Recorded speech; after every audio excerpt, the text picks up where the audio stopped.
Well, there's a few news stories. Yes, here's City College blocking all crypto news as always. FTX is going down. It's the third largest crypto exchange. Binance, the largest crypto exchange, was going to hold them up after killing them. But to be fair, and what happened apparently is Binance figured out that they were going down and they decided to sell their holdings of the FTX's main coin, which would be $2 billion, and they don't have it. So when he found that out, he said, well, maybe we can just buy you out and save your customers.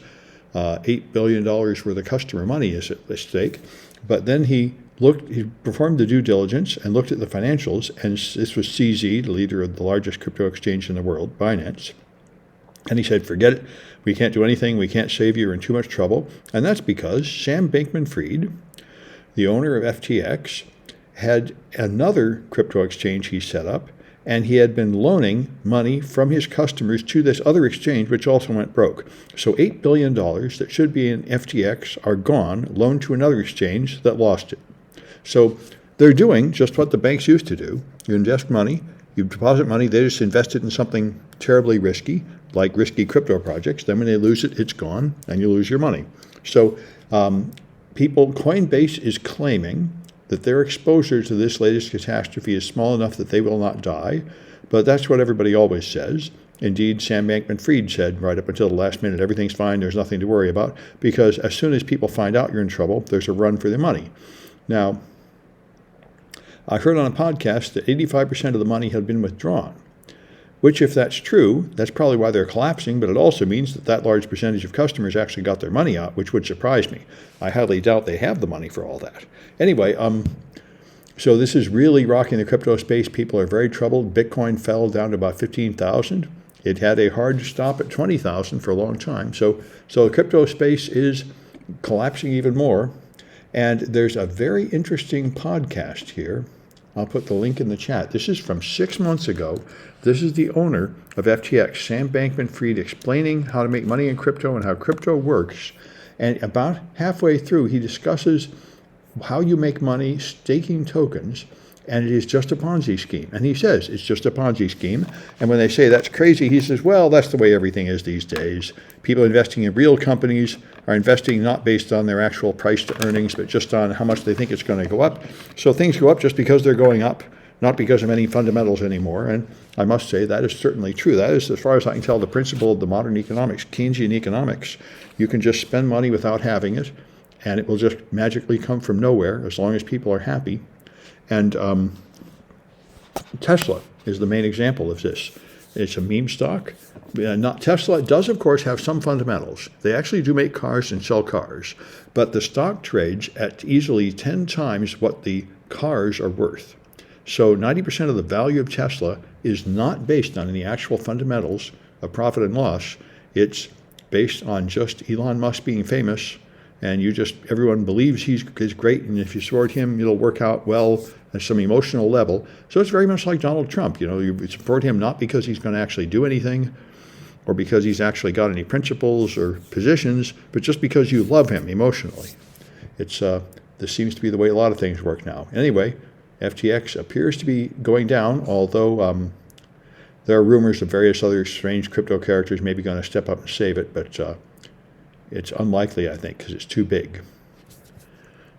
So there's an extension that you trick people into putting Chrome, which also now includes Edge. Edge is now using the Chrome engine, apparently. And this browser botnet will take it over, and the JavaScript will let the threat actor do a lot of things. Because the other exploits, which I don't know quite how this works, they're going to load exploits that are years old. Now, I thought everybody's browser automatically updated these days. So I don't understand why exploits from 2019 and 2016 are still working. But apparently, they are working. So I guess there are people that have turned off the updates for their browsers. Anyway, even without the Windows malware components, it can steal cookies from the compromised browser, which certainly does make sense. And apparently it can also steal from the clipboard, from a keylogger and from clipboard, which is interesting. And I saw how easy this JavaScript was, and I went and wrote a clipboard stealer. But the clipboard stealer I wrote constantly asks you every time you use it, is it okay for the browser to see the clipboard? So they must find some way to turn that off, I'm guessing. Anyway, it's interesting. Browser-based malware. These things are usually quite limited because they can only get in the browser, but apparently this one is pretty effective. So the GOP did not do as well as they expected in the last midterms a couple of days ago. And the thing that's very surprising to me is that most of Trump's candidates accepted the election results, like Dr. Oz just conceded the usual way. So apparently, most of the Republicans did not really take to heart Trump's new technique where you just lie and claim you won when you lost and use force to take power and ignore the election, which I thought was now a standard Republican playbook. But apparently Trump is the only one with the guts to do it. Now here's a guy, Republican operative Nick Fuentes, who says, you know, the problem is most people do not support our agenda. They're mostly want abortion and drugs and acceptance of homosexuality and all the things that are wrong. So what we need is a dictatorship to force them to adopt Christian moral values, which most of them do not want to accept.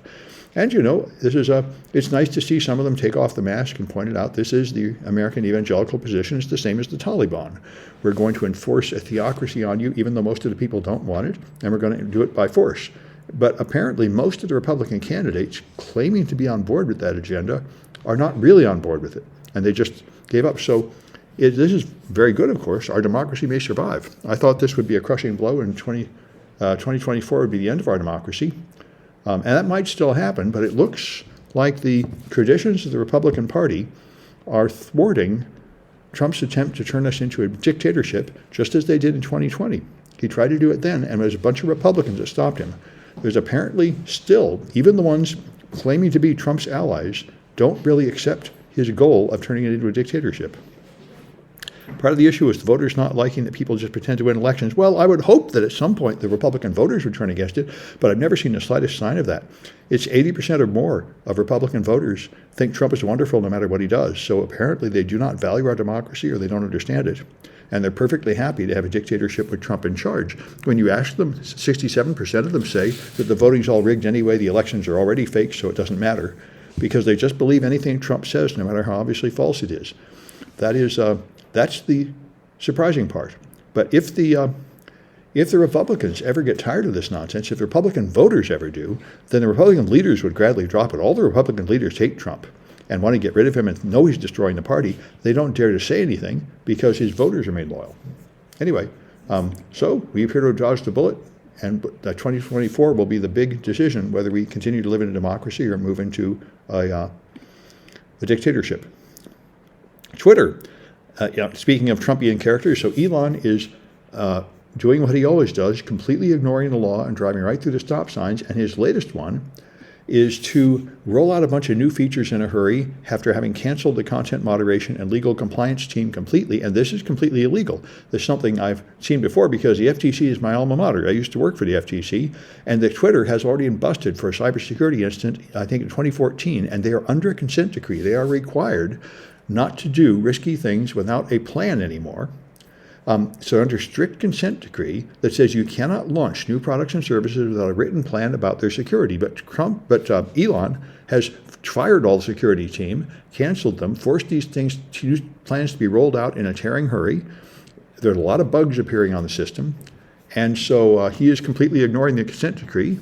But of course, that's what he's always done. He just completely ignores laws, and nobody ever does anything to him, just like Trump. So we'll see if anybody actually has the guts to do anything to him. That would be nice if we actually started having laws that are enforced in America again.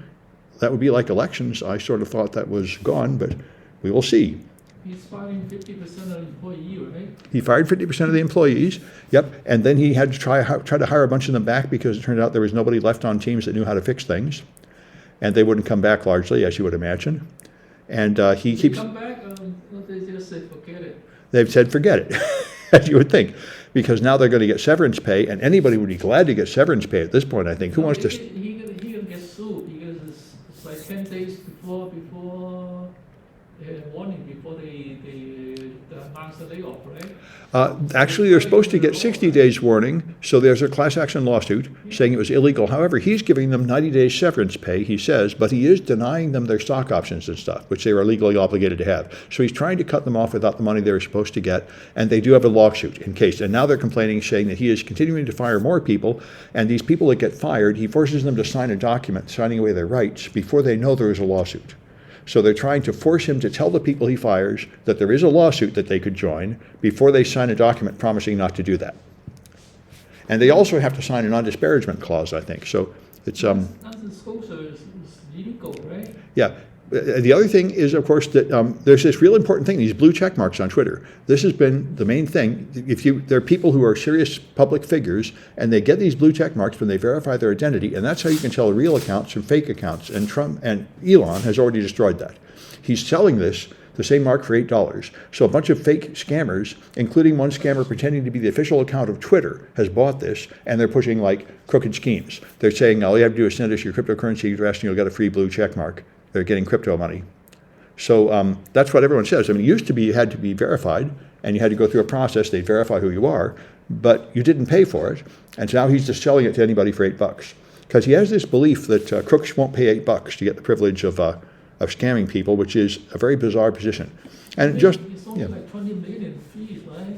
what's that? It's only like 20 million, 20 million what, check marks? $20 million for the fees, for the check mark fees. Yes, that's right. The original idea was you'd pay $8 a month for the checkmark fees, but there's not enough people at checkmarks. So lately, what he's saying is he's going to require every user of Twitter to pay $8 a month, and if you don't, he won't ban you from using it, but he will lower the priority of your tweets so nobody will ever see them. So effectively, Twitter will become only a pay service. However, in the past, many other people have tried this. And if you take a free internet service and charge any amount of money, you lose 99% of the viewers. Everybody leaves, of course. And so now you can't sell any ads because there's nobody to see the ads. And all the ads have dried up anyway because of his extreme insanity. The fact that he changed the rules several times a day and bans people. Like he said he wouldn't change the moderation content rules at all until there's an objective board set up. And then he just started banning anybody that insulted him permanently, impulsively. So it is just like Donald Trump. It's just a crazed child dictator making arbitrary decisions. And all the advertisers have pulled out because he's posting Nazi conspiracy theories. And they don't want their advertising appearing next to neo-Nazi stuff, which is what Elon Musk wants to post. So it's, anyway, he's doing a fantastic job of making a mess out of Twitter. And you'll see. I tried again to get on Mastodon. I can't even get on. All the Mastodon servers are flooded. But anyway, I think the point is he'll probably just give up and leave pretty soon and sell it out to somebody, and then we'll go back to normal. Anyway, so let me stop this and move back to the